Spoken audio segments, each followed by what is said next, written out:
Let's talk to U.S. Senator Lindsey Graham, Republican from South Carolina, chairman of the Senate Judiciary Committee and a member of the Senate Foreign Relations Committee. Senator, good morning to you. Good morning. We know that you tweeted out yesterday that it sounds like the United States is ready to impose some sanctions. We heard from Steve Mnuchin in the last 20 minutes.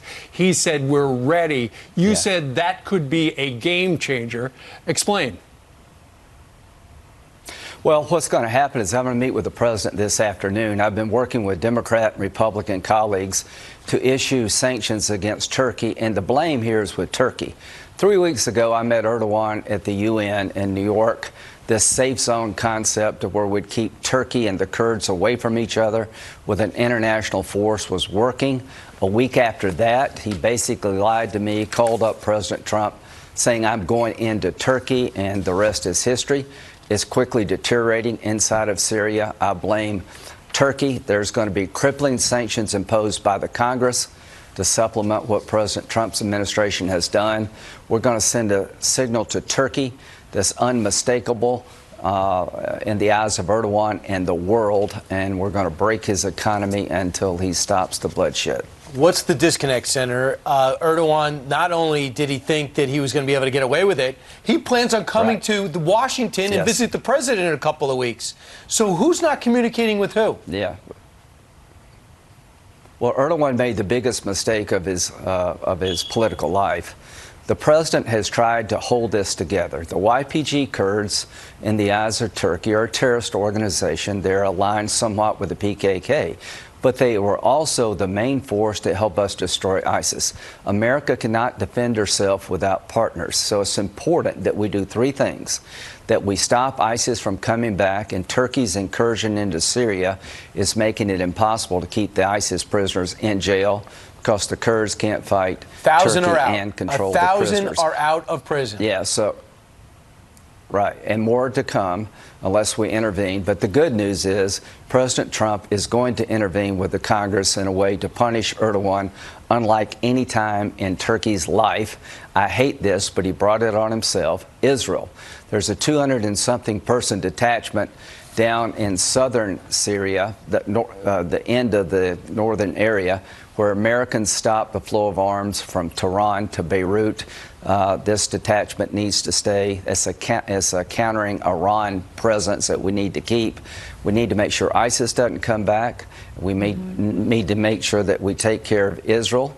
And the other eye that I worry about is Iran. If we don't have some presence in Syria, Iran will take the Syrian oil fields, and that would be a disaster. That would undercut everything President Trump's tried to do in containing Iran. Senator, what were your conversations like with the president over the weekend? I know you said you're going to meet with him today, and which Democrats are helping you? Good. Everybody. I'm going to talk to Pelosi at 9 o'clock, Van Hollen. I've talked to Senator Menendez. I've never seen such bipartisan support. We've all had it with Erdogan. He bought the S-400 from Russia, putting the entire NATO alliance at risk. We were trying to accommodate his legitimate concerns about the Kurdish threat.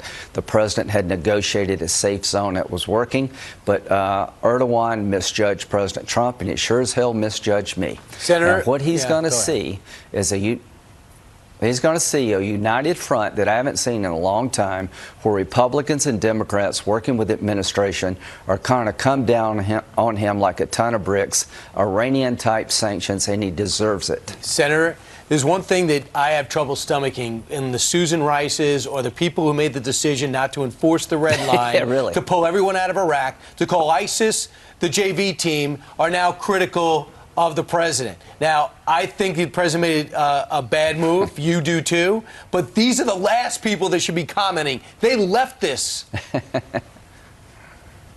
Well, it'd be like going to a sumo wrestler asking for diet advice. The last person I would talk to would be anybody from the Obama years. Here's the difference between Trump and Obama. Trump will change his mind and adjust. Obama was smarter than everybody in the room. He knew everything about every topic. He blew it when it came to Syria. We had Assad on the ropes. He let Russia and Iran come in to bail out Assad. He abandoned the Syrian Democratic Forces. And President Trump has shown a willingness to adjust. Here's what President Trump is going to do. He's going to partner with the United States Congress, R's and D's, and we're going to crush Erdogan until we stop the bloodshed. Yeah. We're going to drive him out of Syria. We're going to reset the table. What about Senator, the no-fly zone? Yeah, we need to reacquire control of the skies. To me, it's offensive that F-16s designed by America are being used to bomb the Kurds. And this alliance between the Kurds and Assad is not good for us. Assad equals Iran. The last thing you want to do is to let Iran become more powerful in northeastern Syria. Yes. Last thing we want to do is abandon the Kurds and let ISIS come back. Senator, I understand the sanctions could help pull back Turkey from invading northern Syria and going after the Kurds. Right. But how can we also make sure that ISIS does not grow if we're pulling our troops out? Great question. Well, here's what we need. We need a configuration once we drive Turkey out to accomplish 3 vital U.S. missions to make sure ISIS never comes back. If you think they just threaten Europe, you're wrong. They will radicalize people in our country. If they come back and reestablish even a small caliphate, they will be seen as winners, and they'll radicalize people here at home. They will come here. So a force to contain ISIS is necessary. A counterweight to Iran is necessary, and we need to keep that base open so Can we do that if our troops aren't Iran there, though? cannot flow weapons into Libya. You want to keep the base open? No, we're going to need a small footprint. We're going to need a small footprint. The Europeans need to do more. They need to take back their ISIS fighters. But the goal number 1 is to stop the bloodshed, punish Turkey, and make sure that Russia, Iran, North Korea are watching the way Trump does business. If he punishes Erdogan, an ally on paper, then that will send a signal that there's a new sheriff in town. Well, it'll be interesting to see what happens by the end of the day, where you're going to talk to the president, you're going to talk to Congress, figure it out. I know the two of you have not agreed on this particular topic because he's saying I made a campaign promise. So let's see what happens later today. Meanwhile, let's talk a little bit about Adam Schiff. Can I just say one thing about I know. Yeah, one thing about the campaign promise. He also took an oath of office to defend us against all enemies, foreign and domestic.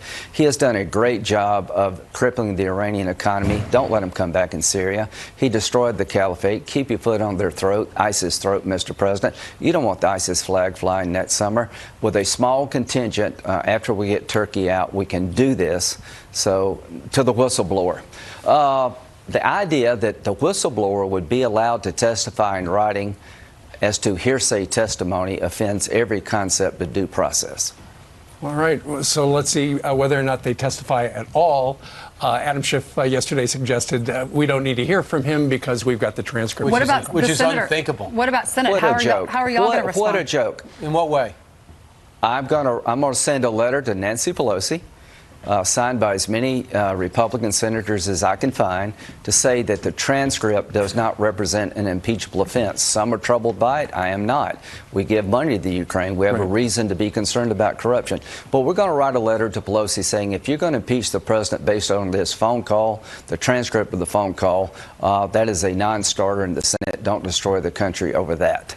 All right. Senator Lindsey Graham joined us today, I believe, from Clemson in South Carolina. Sir, thank you very much for joining us live. Yes. How about those Gamecocks? I'm headed to D.C. Yeah. Can you believe it? It was a great game. Can you believe it? And from South Carolina. Everything's possible in this world. Exactly. Thanks, Senator. Turkey, we're coming. Yeah, Turkey, we're coming after you, pal. Thank you. All right. Thank you very much, Senator.